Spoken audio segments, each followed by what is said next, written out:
What are you seeing on the screen behind us? This is one of the first logos in the world created by an algorithm. How do you create something so unique that a selected group of people would like to have it, but something that you cannot afford it no matter how much money you have? Are you trying to create some kind of Advidi community in the end? Absolutely.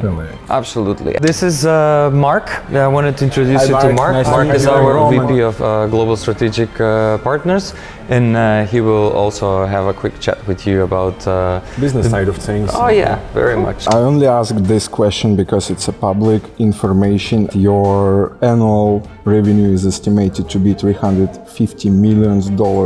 Is it correct assessment? $350 million. Yeah, really? Yeah. I actually went to my old university a few months ago, and I told my professor, I said, like, I don't know why you guys don't have a course in affiliate marketing. We usually provide prizes from our guests and heroes. So what do you guys can give us as a prize? Okay, Mark, can you first of all tell me what you are responsible for here in Advidi? Sure. So I'm the VP of Global Strategic Partnerships, which basically means that my responsibility is to go out, represent Advidi, and look for the next big partnership for the company in order to grow. That can be with advertisers that we currently work with, and just like take the relationship to the next level, have maybe discussions about where we can intensify the relationship in terms of maybe exclusivity or a different billing model, maybe go on rev share with them, or I've even spoken to some of our partners and see if we can maybe take equity in their company to really see, like, okay, we are committing to you as a partner, and vice versa. So you sometimes invest. Yeah. Well, you kind of it can be with it doesn't always have to be with people. It can be with or it doesn't always have to be with money. It can be with people. It can be with time. It can be with intent. But in any way, I take away. I focus on a piece of the industry that you can't really expect from a normal account manager that is dealing with the day-to-day operations. I try to have a bit of a higher overview on it. And the advertisers are basically a first layer, but there are many other companies in our industry that help advertisers, that help affiliates, that make the whole ecosystem work. And we can have beneficial relationships, whether it is referrals, whether it is partnerships, whether it is even joint ventures can be. How many advertisers do you work with directly? By my latest recollection, I think that in Advidi we have somewhere around 1,600, maybe 1,700 advertisers. Yeah, but of course that's not all active, and and also your 80-20 rule, of course. Your 20% delivers 80% of your traffic. So yeah, there's definitely a core group that is going to give us the bulk of our revenues. Yeah. And in terms of affiliates, how many? Way more. I think we have over 3,000 now. So yeah. 3,000. 3,000. Yeah. But these are, these come and go. It's you kind of have to. I mean, there's very specific specialists that can click onto like very specific campaigns. So yeah, you kind of have to have that spread in order to make the most out of it. Yeah. Here is why Binom Tracker is good for running pop-under campaigns. It's unlimited reliability. Binom processes huge volumes of traffic easily and fast. Even 10 million clicks a day on a single server makes no troubles. Smart filters. Sophisticated smart filters enable you to create black and white lists in no time. Marks. To get a brief overview of all relevant data, mark any element in your campaign, such as publishers or other token values, with special icons. Try it out for free. Find details in the description. As far as I know, it's not your only office. You have recently opened a new office in the States, if I'm not mistaken. Can you tell me how many offices do you have total? So both of them very recently. So we have the majority of our people here in Amsterdam, in the building we're sitting in now. We have about 70 people, I think, here. And we opened up 2 new offices. So one of them is in Puerto Rico, which is a territory of the United States. And another one is in Bangkok in Thailand. All right. And the office in Puerto Rico has a few pros. Basically, it's time-wise, it's in between the West Coast, the US, which was always 9 hours behind us, which is a hassle to deal with. So that's nice, and they're halfway, so they can also talk to us and them in a day's work. Puerto Rico has been a very good place for finding advertisers. They have a very favorable tax environment. Therefore, guys that have the money and the will, they move their business and sometimes even their family over to Puerto Rico in order to get that favorable tax benefit. 'Cause I think it's only like 4% they're paying. So it's low, and therefore it kind of creates this island full of like really, big hitters. And I think that we as a network have found our place there. And I think that our representatives that are living there are not too angry about paying 4%. I think in Amsterdam we pay a little more. All right, yeah. And the Bangkok side, that's our daughter company called Bidmath. It's fully focused on programmatic media buying. And there is also a new project that you have recently launched, right? Can you tell me a little bit more about that? Sure. So I think it was like a year and a half ago we started conversations with KK, who's now our CEO of Bidmath in Asia. And he was supposed to come on board here in Amsterdam and help us with programmatic media buying. And it took off in such a way, and we saw such good results that we saw like, okay, listen, we really need to give this a lot more attention and time, and maybe even a dedicated office. And his speciality, coming from Trade Doubler in Asia, was always there. And he said, like, let me go there, let me do my thing. I know the people there, I know the culture, I know I have a lot of clients there. We just went for it. It's also for us, we have a whole bunch of clients that are, of course, there.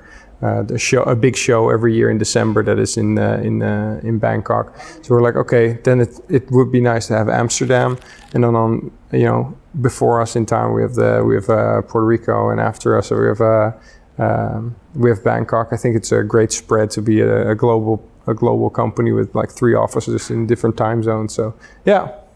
Very happy with it. And what does programmatic media buying company do? Sure. Yeah. So programmatic media buying is just an engine to drive traffic, and it's a way to get traffic. It's a way of bidding on per impression. And I think that what the strategy is to really go for that is to not only have the current verticals that we are very familiar with, dating, nutra, sweepstakes, casino, but those guys actually are focusing on stuff like banks, on travel, on fashion, on telecom companies, on e-commerce. So these are real brands that want to know exactly where their brand is going to be, how it's represented, and the best way to do that is you have control over where you're going to put that ad.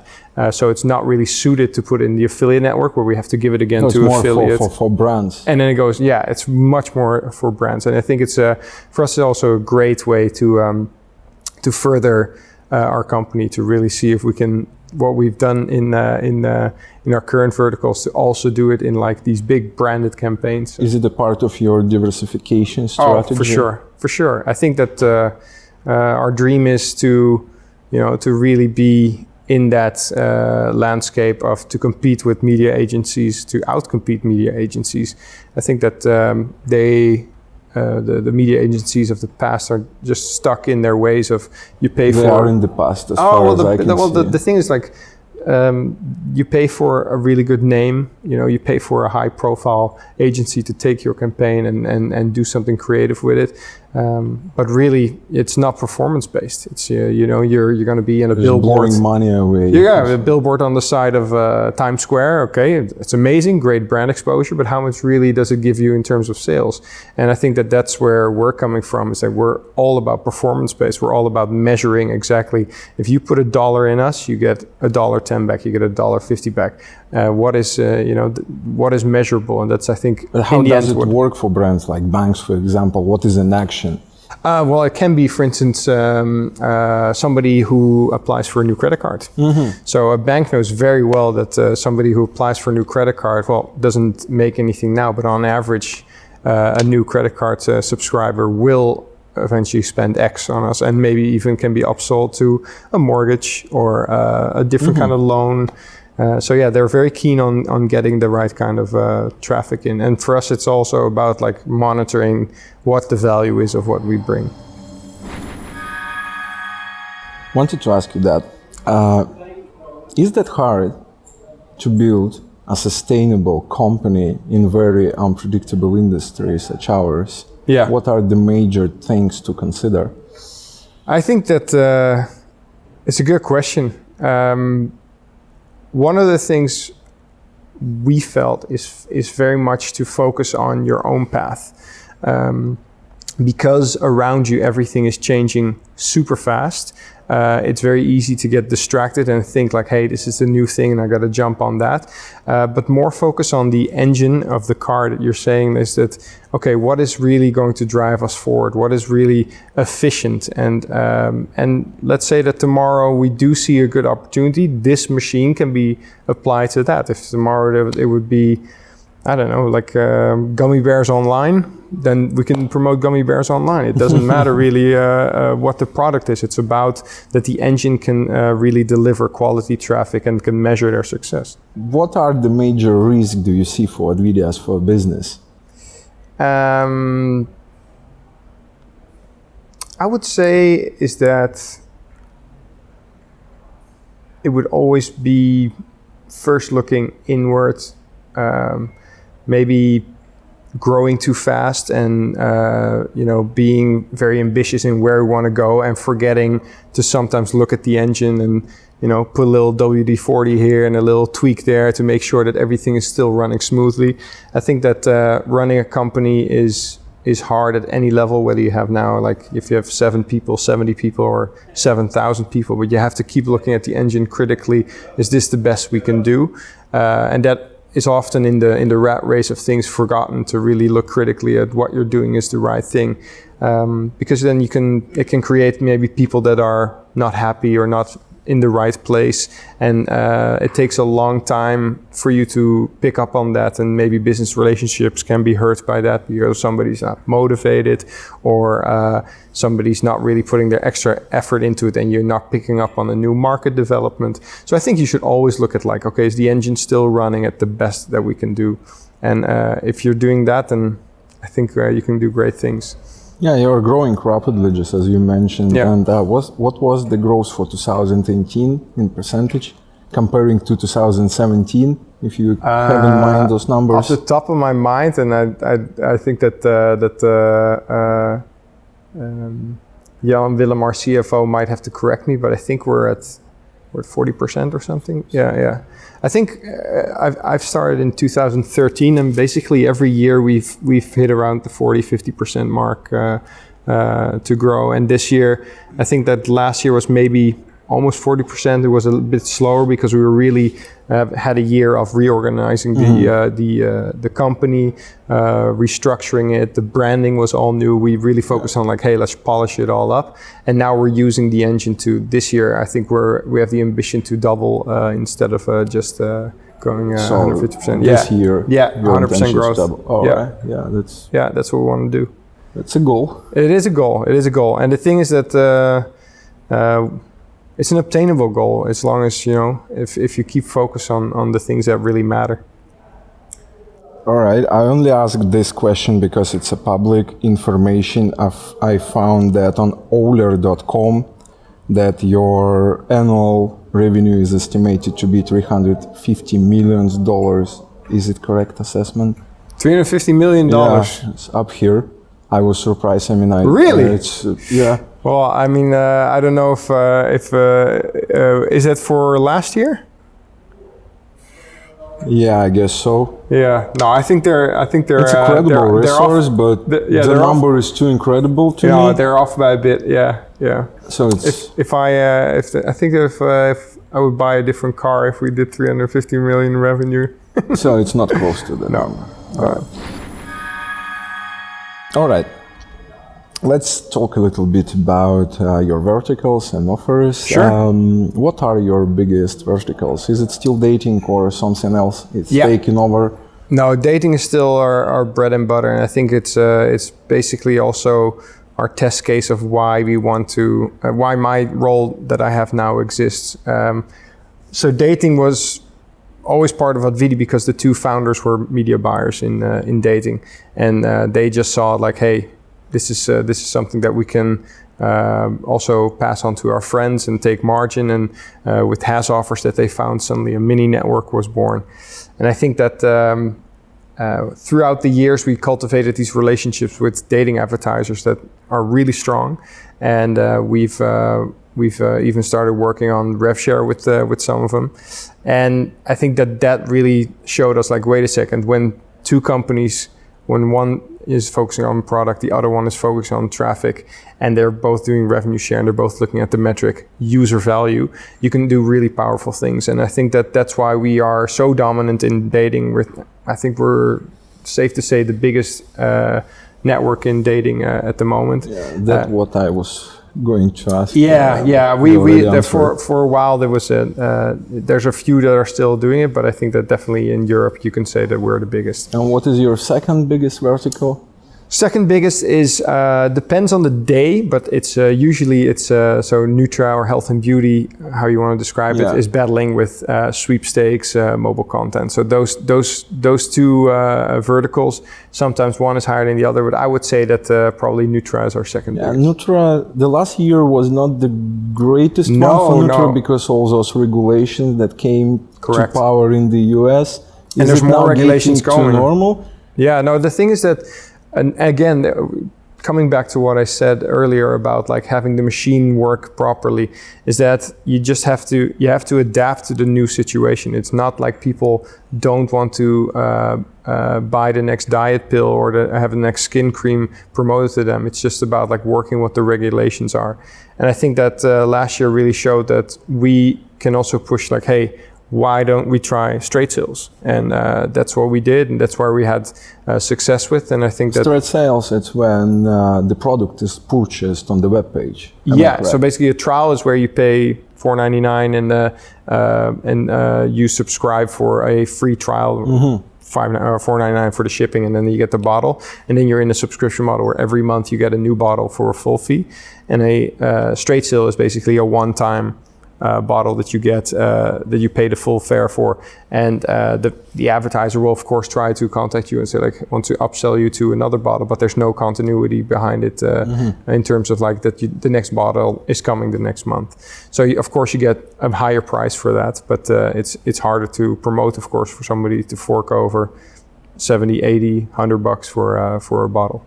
They're saying that nutra is still, good thing to try. For us it is, yeah. I think that the regulations last year and the regulations coming the 14th of April from MasterCard are not unlike we've seen in other verticals. They clean up the industry. They set a new standard of, hey guys, we're going to work in this way. The consumer's going to be protected a little more in terms of like, hey, they need to be aware of what they're buying and they need to be informed. And but I think it only makes room for the good guys who know what they're doing to really expand their business, and the bad apples, which you don't want to work with anyway, to drop out.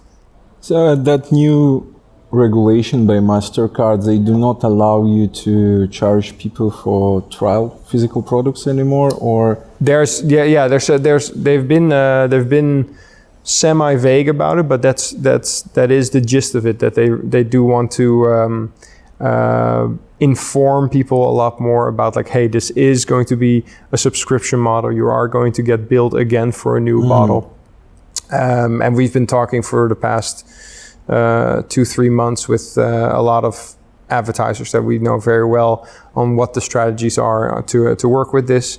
At the moment, everybody's now testing what would work better than the rest. But we're confident that we have a good group around us. So you are not concerned? No. You launched in May of 2018, gaming vertical, how has been doing so far? I think that gaming was always a passion project of mine. I'm coming from gaming before Advidi. I think that it has been a big challenge for us, just in terms of seeing where that vertical was growing and the other ones were growing. We made a conscious decision to stop with gaming. It just seemed that the focus was much more going to be on our current 4 verticals and nurturing another new one. We decided that that's going to be on the back burner. We still have a few advertisers that we're going to be running with. We're not going to actively go to conferences and hook up a lot of new advertisers for it. What is the process of screening new advertisers? Is there any due diligence process in place? For sure. I think Can you just tell us a bit more about that. Yeah. We learned the hard way that not all advertisers have the best intentions with you.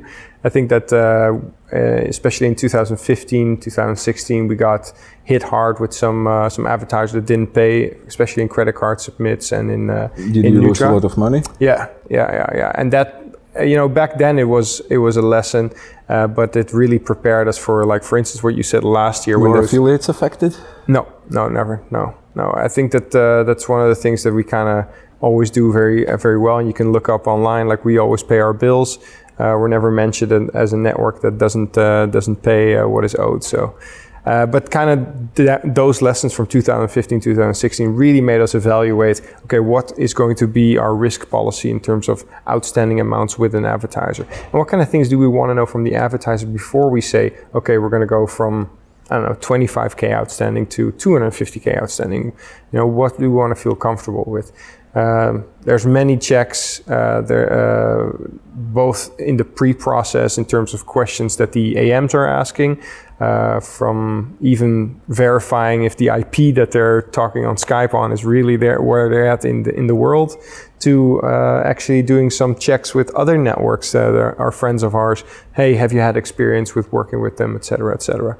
So you have to be very careful with that, because we're running on small margins, and sometimes we do big volumes in a day, and that can add up. What kind of offers or products you will never have in your network because of your philosophy? We made the active decision never to go for Forex and binary options. Can you elaborate on that? Sure. I think that we took a look at what the earning model is and how at the back end they target people, and in terms of how much money you're trying to pull out of a customer, and it just seems that it's excessive, and it doesn't weigh against what really is being delivered as a service.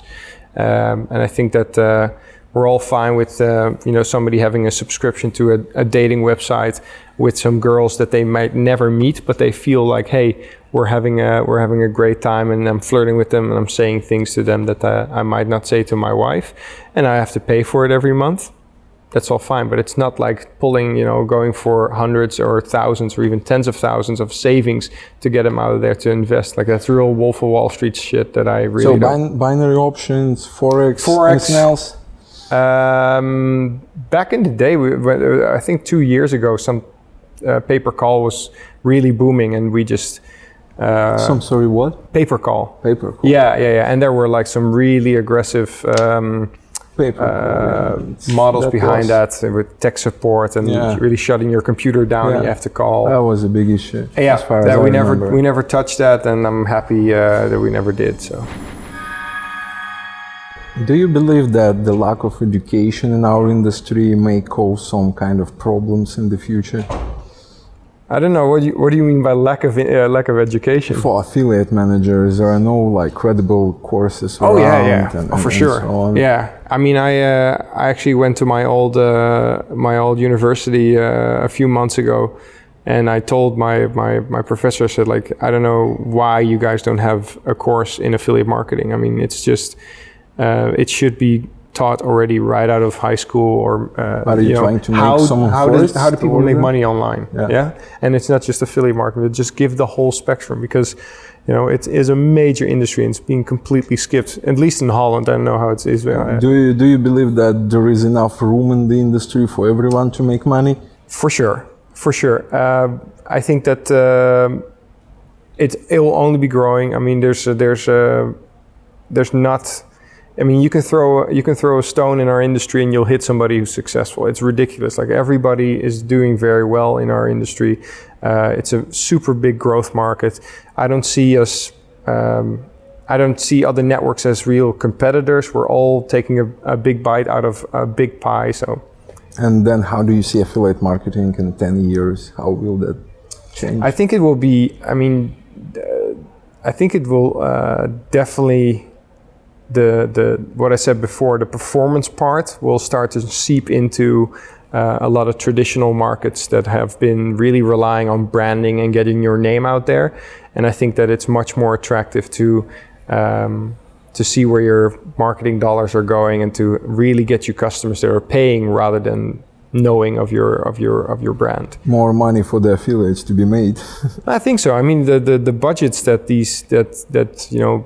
a Nike or a BMW or a Coca-Cola are working with are, they laugh at our entire industry. It's a fraction of what, of course, they're spending on marketing. And if we can get in there and if we can prove that we know how to get quality traffic to the right place, you have a serious shift in what the marketing landscape is going to look like.